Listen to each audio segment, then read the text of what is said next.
Bonjour chère Église, j'espère que vous allez tous bien. Et même si ça ne va pas très bien, on doit quand même remercier le Seigneur parce qu'il nous a gardés en vie. C'est un privilège pour moi de partager la parole de Dieu avec vous ce matin. La Bible nous dit que l'homme ne se nourrit pas de pain seulement, mais de toute parole qui sort de la bouche de Dieu. Nous allons prier. Seigneur Jésus, nous voulons te remercier parce que tu as fait que nous puissions être encore en vie en ce dimanche matin. Nous voulons passer ce temps, Seigneur, dans ta présence. Nous voulons écouter ta parole. Nous voulons, Seigneur, être à tes pieds, Seigneur.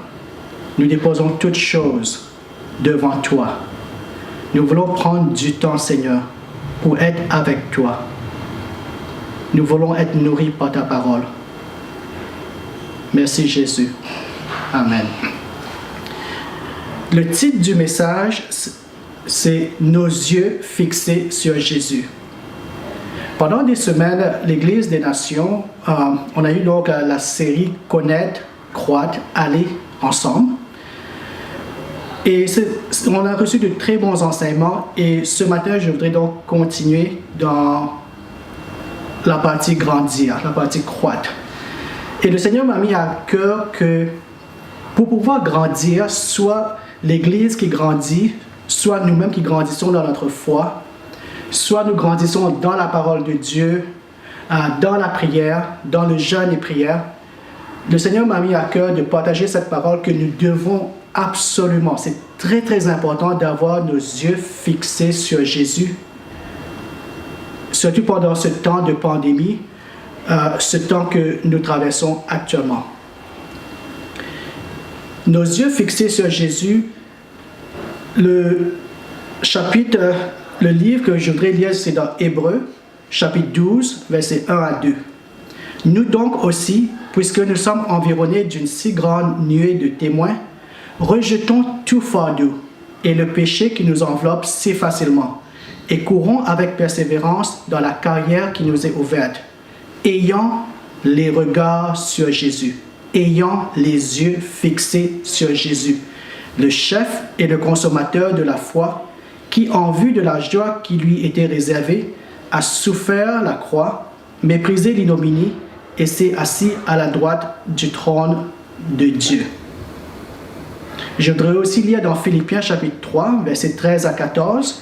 « Frères, je ne pense pas l'avoir saisi, mais je fais une chose, oubliant ce qui est en arrière et me portant vers ce qui est en avant, je cours vers le but pour remporter le prix de la vocation céleste de Dieu en Jésus-Christ. »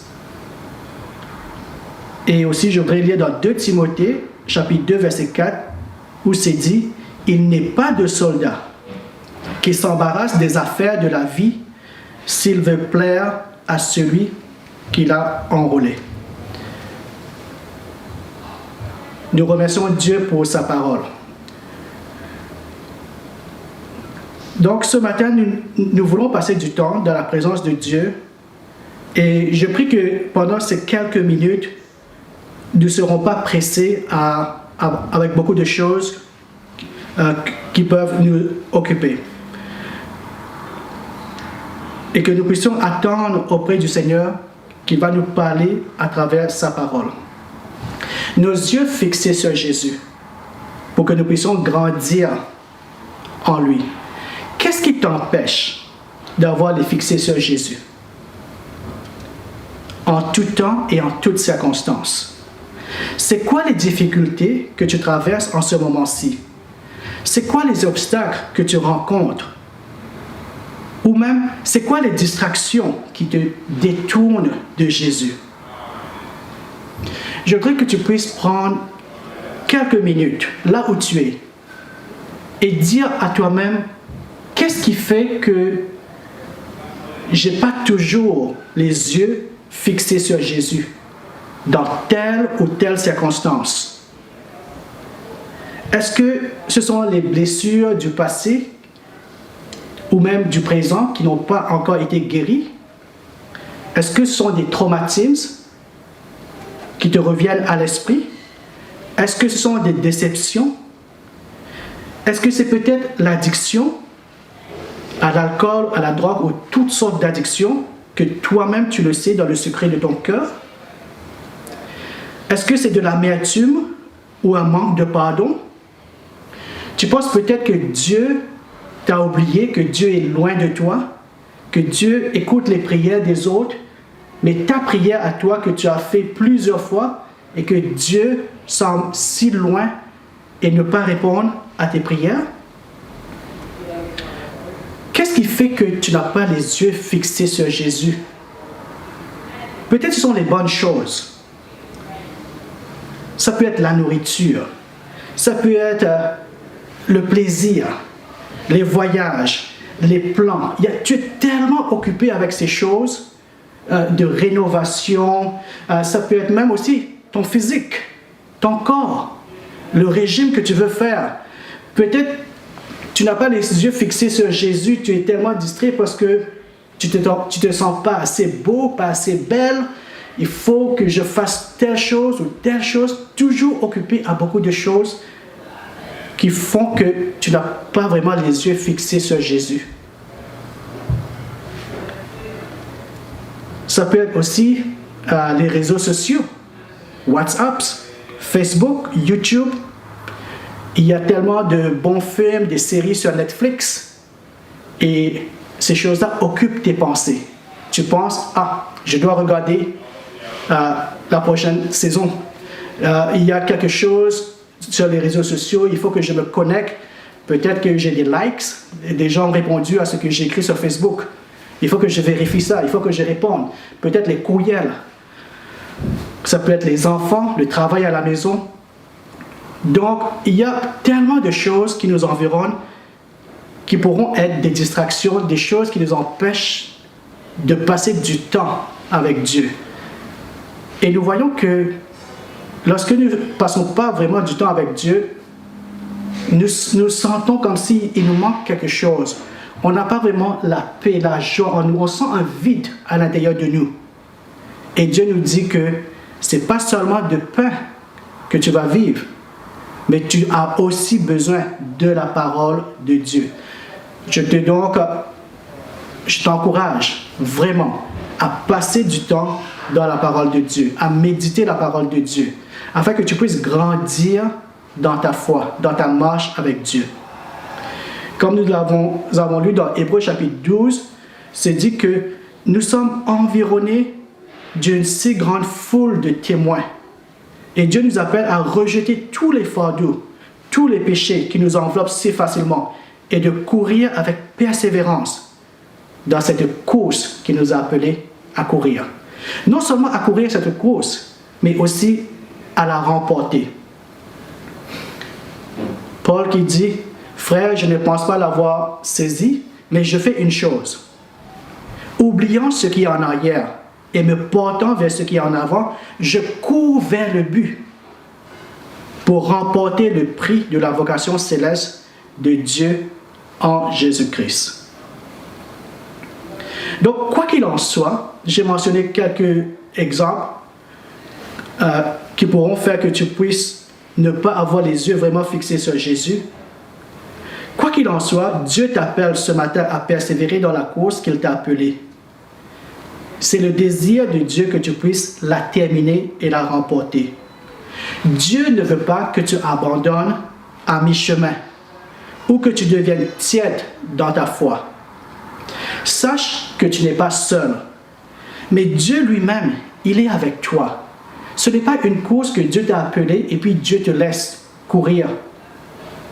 Dieu t'a appelé à cette course, mais Dieu, il est avec toi dans cette course. Dieu est avec nous. Il est là pour nous soutenir, il est là pour nous fortifier, il est là pour nous encourager et même pour nous relever. Où est-ce que tu es dans cette course? Est-ce que tu es toujours en train de courir? Ou bien tu veux ralentir? Ou bien même tu as même déjà ralenti ou tu ne cours presque plus? Ce matin, Dieu te dit, je veux te relever là où tu es. Je veux que tu puisses continuer à courir. Je veux que tu puisses continuer cette course. Parce que Dieu, il est là, il est fidèle et il le fera. Ce matin, je te demande d'avoir les yeux fixés sur Jésus. Oui, il y a les obstacles. Oui, il y a les distractions. Oui, il y a les difficultés. Mais ce matin, nous voulons dire, Jésus, toi, tu es le plus grand.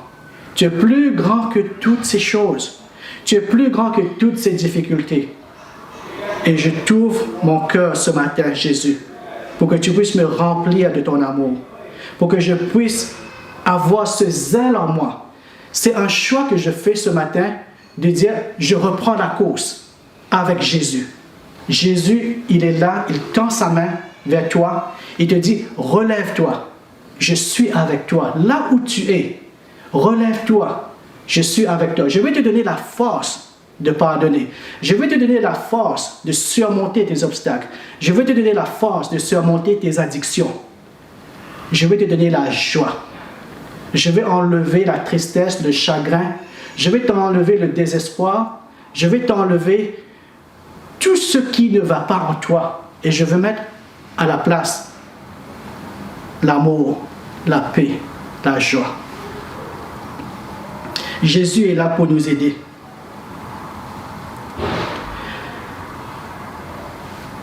Si tu as accepté Jésus-Christ comme ton Seigneur et ton Sauveur personnel, alors sache que tu es enfant de Dieu. C'est ça ton identité. C'est notre identité. Je suis enfant de Dieu.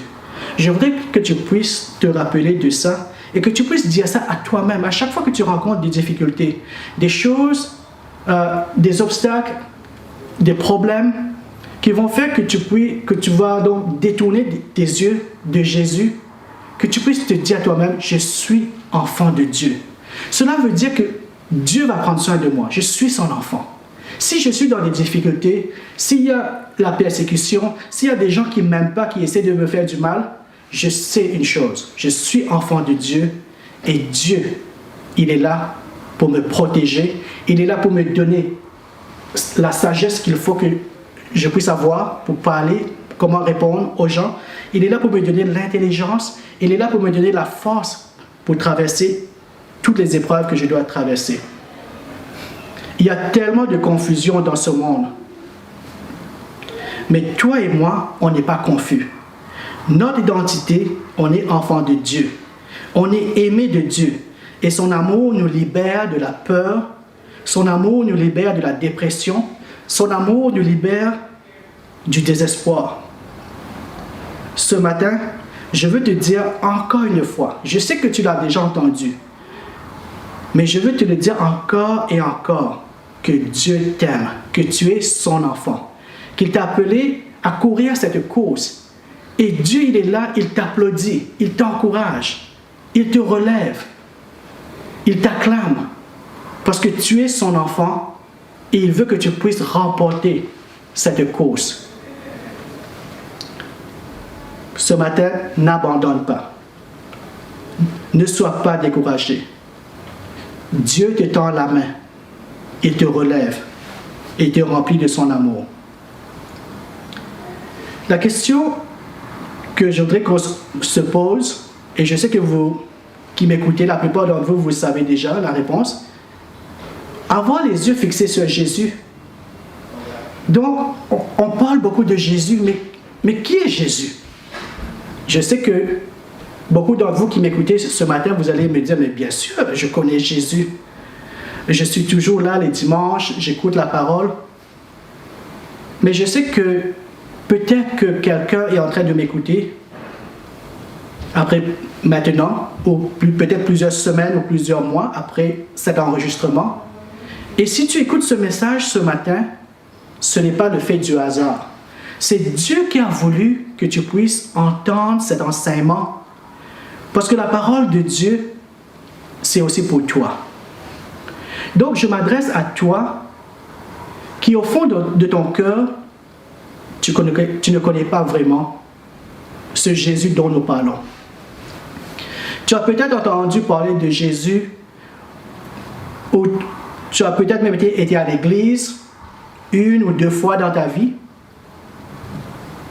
Mais ce que j'ai à cœur, c'est de partager qui est Jésus. Tu dois connaître qui est ce Jésus dont nous parlons. Pourquoi est-ce qu'il est mort sur la croix? Pourquoi est-ce que son sang a coulé? Et qu'est-ce que sa résurrection signifie pour moi, pour toi? Jean 3, verset 16, nous lisons « Car Dieu a tant aimé le monde qu'il a donné son Fils unique, afin que quiconque croit en lui ne périsse point, mais qu'il ait la vie éternelle. » L'amour de Dieu qui a fait qu'il a donné son Fils unique, Jésus, pour toi et pour moi. Dans quel but? Afin que lorsque nous croyons en Jésus, on ne périt point, mais qu'on ait la vie éternelle. Parce que j'entends ce mot périr, c'est un mot effrayant.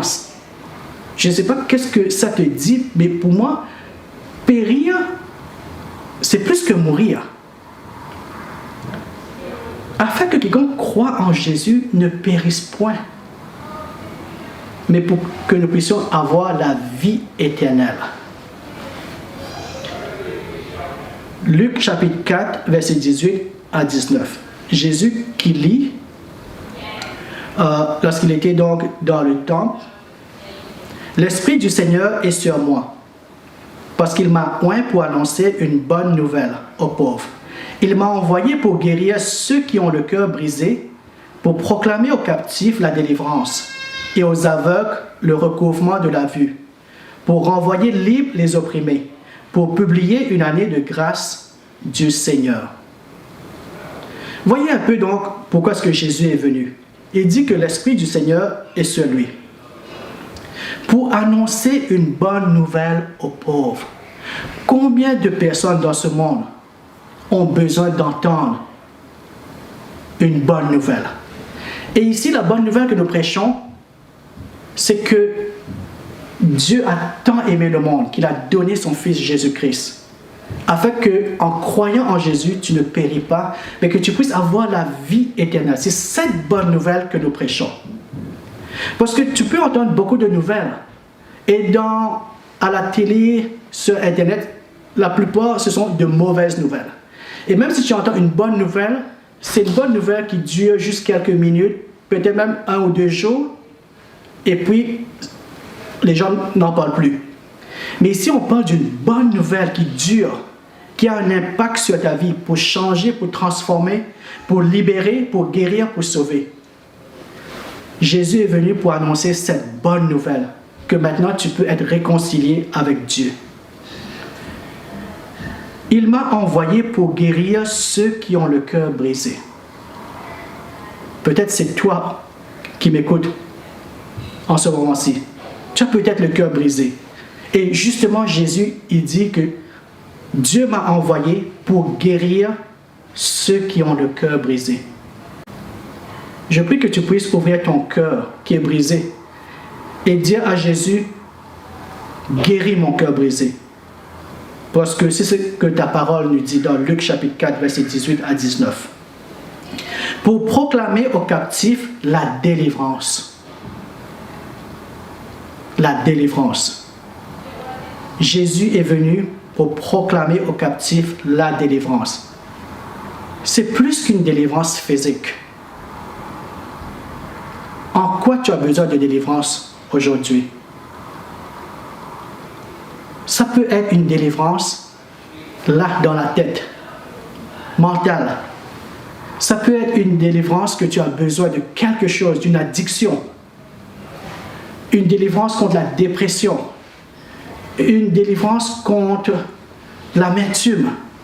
Jésus il est venu pour proclamer aux captifs la délivrance. Ici, nous voyons le mot captif. Cela veut dire que je ne peux pas le faire moi-même.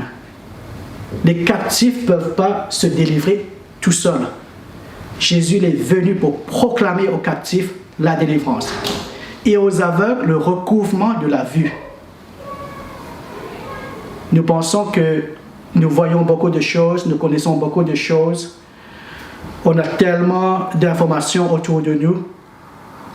Mais si nous sommes honnêtes envers nous-mêmes, nous devons reconnaître qu'il y a tellement de choses que nous sommes aveugles, nous sommes ignorants.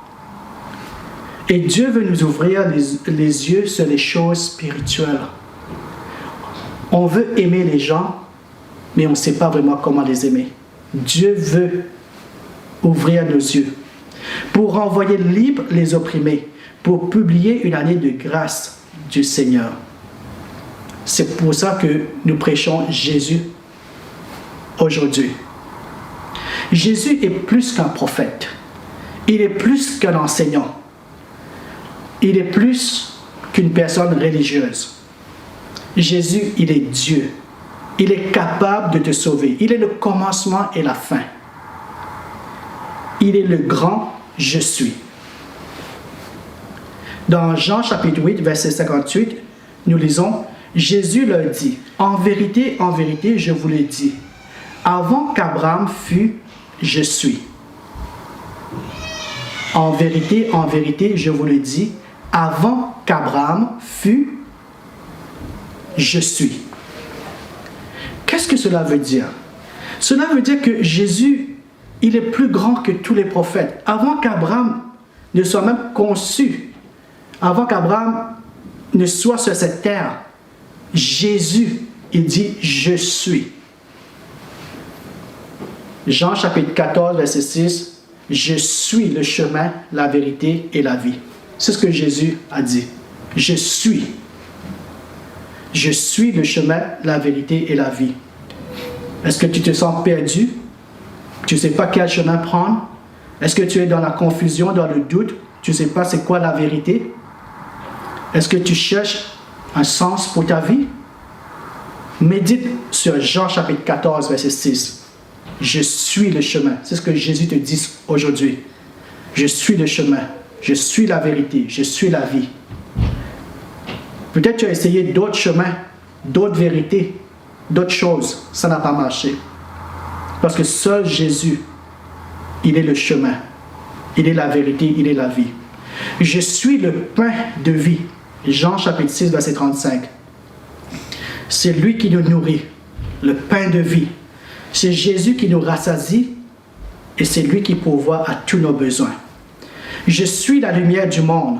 Jean chapitre 8, verset 12. Tu n'es plus dans l'obscurité. Les ténèbres qui t'environnent reculent et disparaissent devant Jésus parce qu'il est la lumière du monde. Je suis la porte. Jean chapitre 10, verset 9.